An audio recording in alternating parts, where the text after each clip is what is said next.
So Steve Denny co-founded Innovative Business Advisors and serves as a managing member of the firm. Steve's been actively engaged in M&A activities in a wide variety of industries for the last 20 plus years and has developed specific products to assist owners in growing their profitability and enterprise value. His specialty is working with established private companies in the lower middle market with annual revenues between 1 and 50 million. Born and raised in California, Steve paid his own way through college, beginning at the University of North Carolina and culminating at High Point University. As a lifelong learner, yay, Steve has completed executive training with Six Sigma, Green Belt level, Xerox, PSS, Harass Negotiation, Miller Hyman, and several others. Today, he's recognized as a business and valuation expert in the hospitality industry. Steve has served in office as an elected member of the Board of Education and continues to serve his community. He's active in the local chamber, his church, and various civic organizations. And if you're not connected on Facebook, I encourage you to do so. You will be gifted with a beautiful morning picture with a quick reflection of today's potential. Without further ado, Steve Denny. Thank you.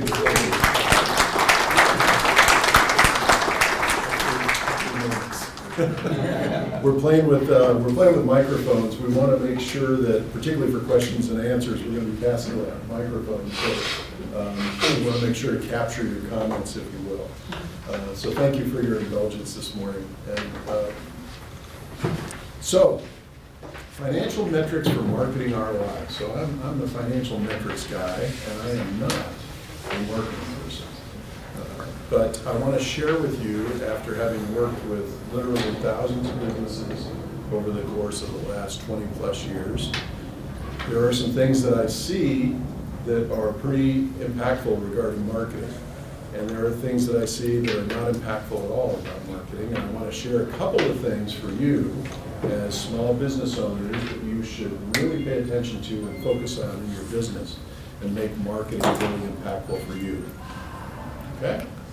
So, marketing metrics that actually matter, and actually matter for your business, regardless of your position. If you're just starting out, or if you've been in business like I have for a lot of years, right?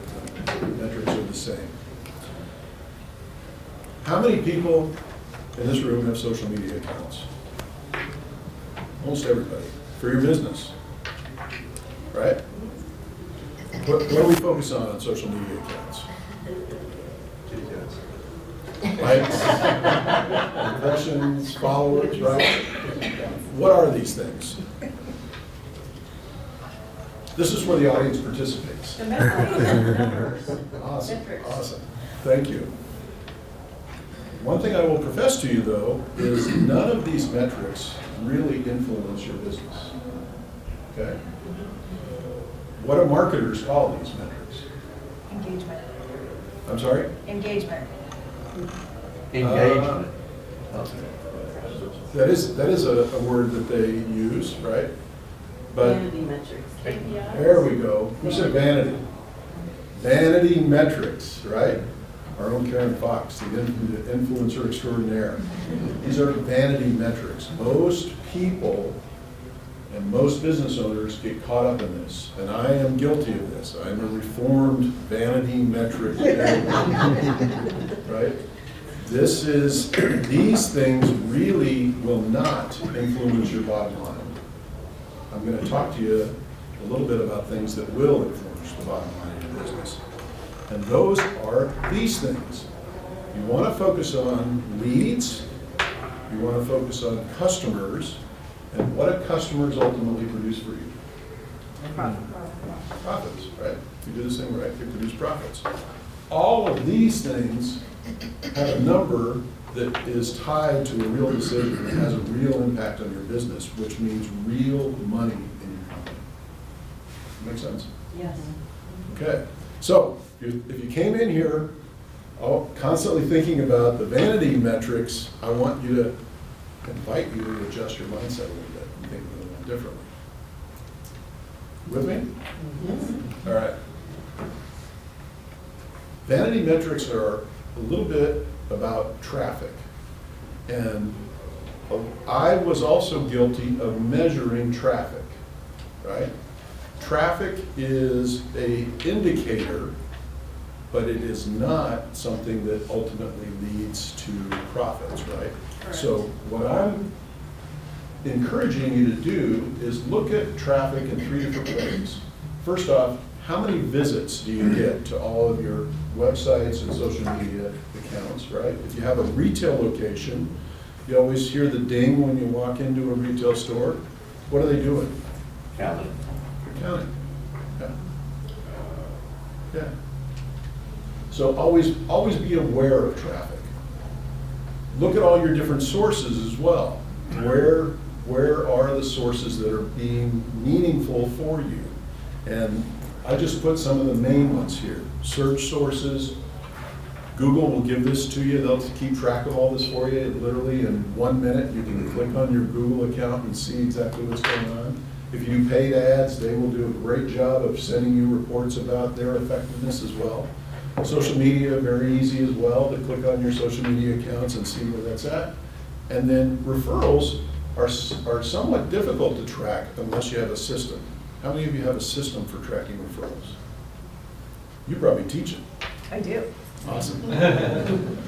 Awesome. The key thing here is watch the trends, okay? Traffic will trend up and down, and traffic trends can be a leading indicator for you. They can give you some hints about what's to come. All right? But remember, no visitors, no leads, no sales. Right? So traffic is really just an awareness for you.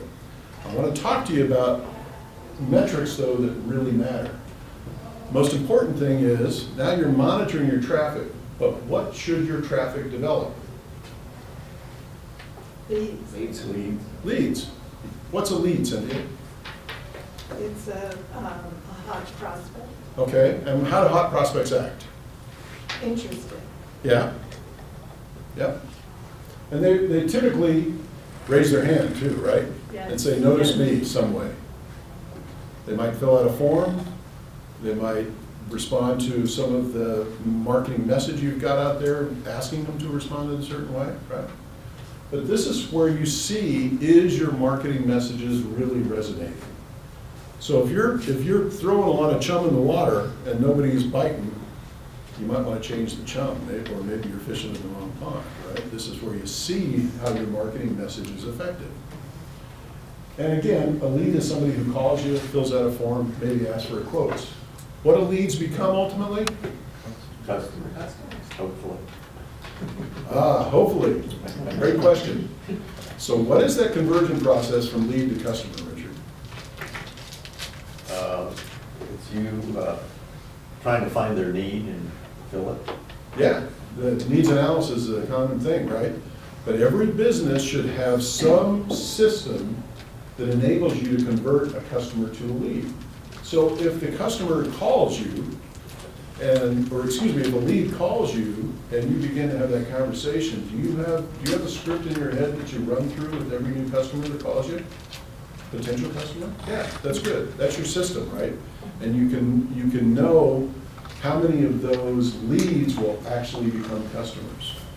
So this really tells you, does your system work, right? So remember, marketing material, is it effective? Is it creating leads for me? Now I need to have a system to convert that lead to a customer. That make sense? Yeah. Simple, right? So what do you want to track? As I said before, be aware of traffic, track leads, track customers, right? Leads and customers are where you make money. And the metrics I want to invite you to use are these two core money metrics. CAC, has anybody ever heard of this before? I know you have, Jamie. You probably teach this as well, right?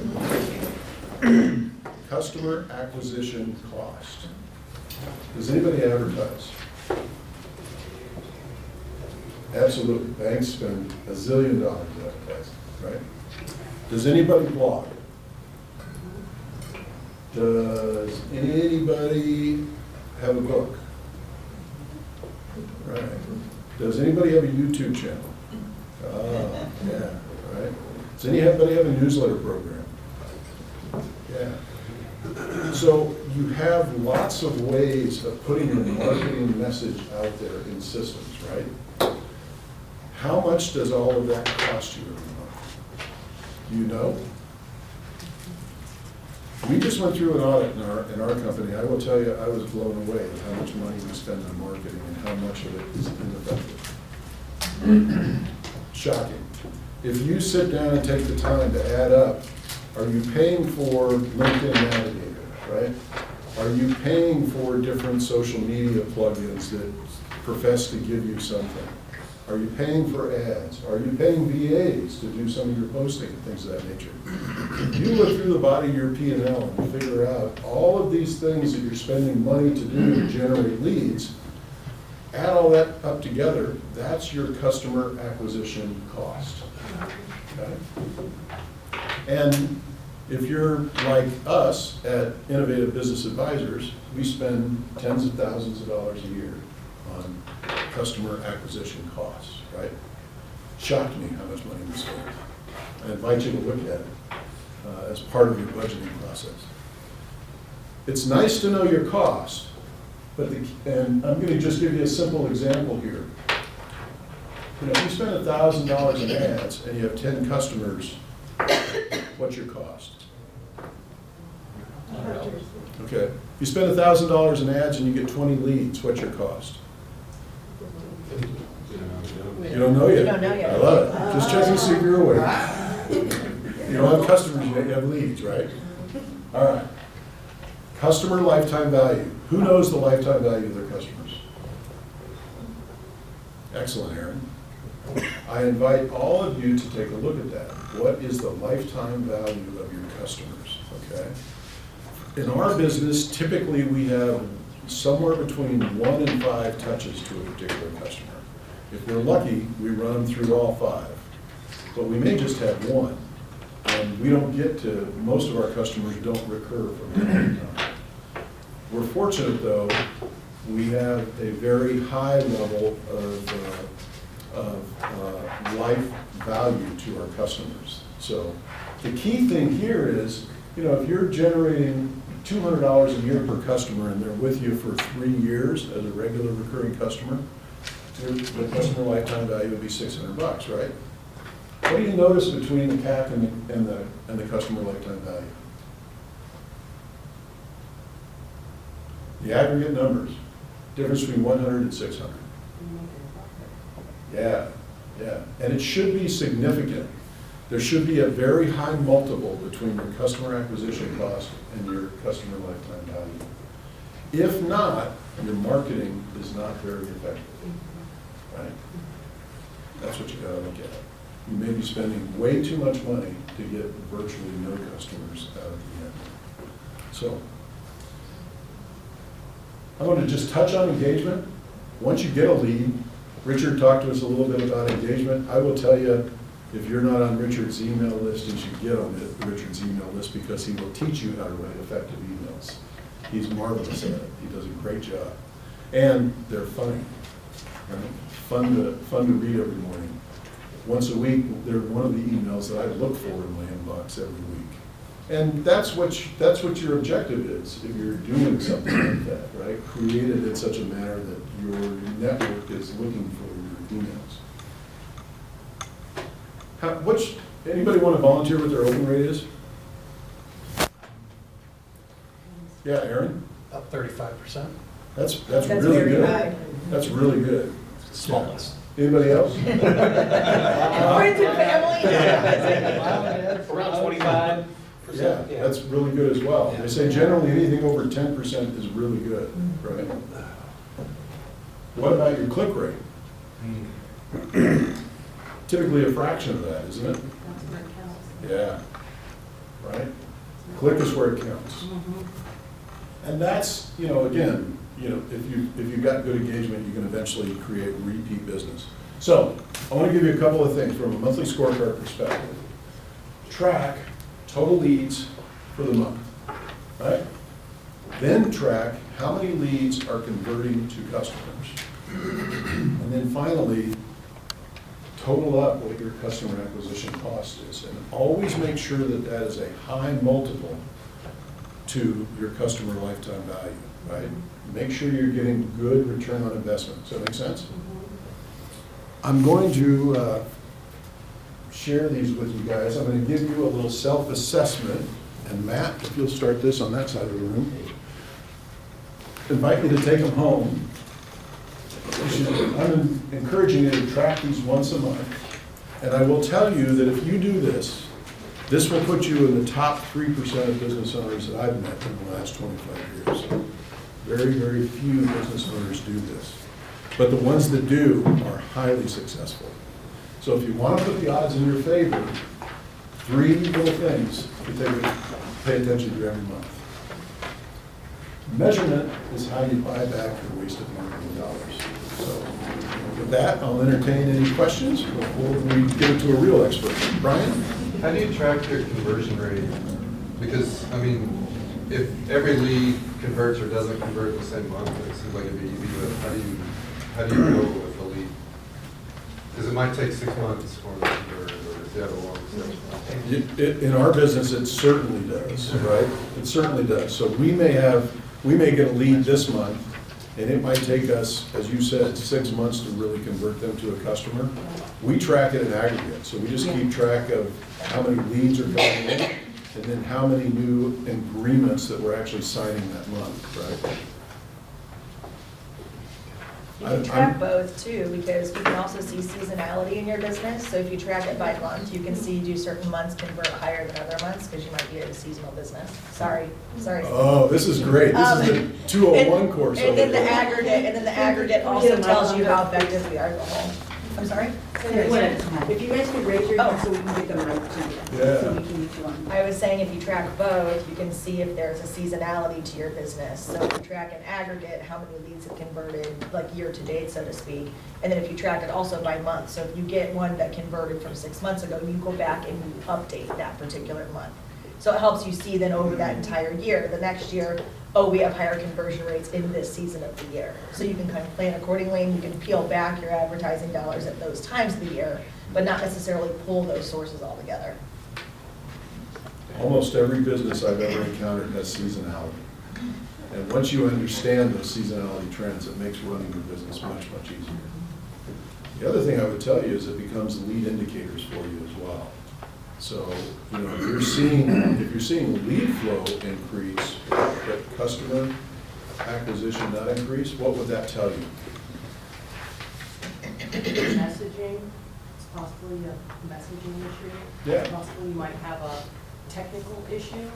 It's possible that Google did something. Tells you there's issues, you gotta investigate. Yeah. Right? There's a disconnect. Matt? Wait a second. Oh, no. I'm getting my steps in today.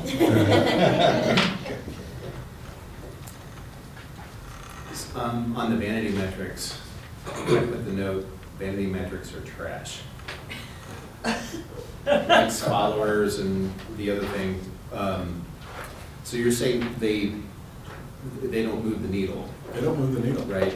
So this is kind of an old school question, but like, what would be the difference between like having a billboard, other than the billboard cost, right? There's so many people seeing it, and then, you know, the raising general awareness of your brand, I guess, and like the vanity metrics. I guess what I'm trying, is it a net positive, or is it something that one just shouldn't put much energy in? Anybody ever know the story of Nielsen ratings? Okay, I encourage you to look at that, right? Basically, Nielsen ratings were a vanity metric, and nobody knew that. Okay. What I would, kind of the short story is here, look, there's a zillion ways to spend your marketing dollar, right?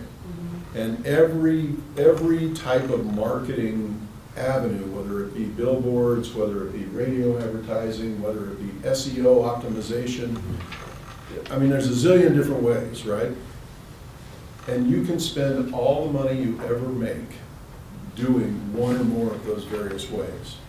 But until you generate a customer, it has no impact on your business, other than potentially driving you out of business, right? So what I'm endeavoring to try and make you focus on is the key things that drive revenue and profits in your business. And that is however broad you spread your brand message, right? What mattered is the number of people that put their hand up and say, Matt, I'd like to learn more. Yeah. And from those, how many can you convert to actually people that will hand you money? And when you understand that those are the only things that matter related to marketing, I think it will keep you from focusing on things like vanity metrics that don't really have an impact for you. Does that make sense? Yeah, like, social media is essentially free, other than the the energy that you put, the person puts into it, to take away from something else, and not the. So it's essentially free and you get what you pay for. Right. Yeah. All right. Social is really for brand awareness. And that traffic, I would consider cold. But you could have following that might be paying attention. If you do use social media and you want to get leads, because it's cold, you need to have them have an action and a result right away. Because a lot of people are scrolling at night, and if you answer them the next day, they're like, who? What? So it's just how you use it and your expectations of social media and your tribe. So it's not necessarily a waste of time, because you're letting people know about your business and who you are, and eventually that creates connection, and connection builds trust. Well, let's bring up a real marketing expert. I showed you how to get ROI. Let us talk with a marketing expert who really shows us how to make effectiveness. Thank Thank you, you. Steve. Thank you very much.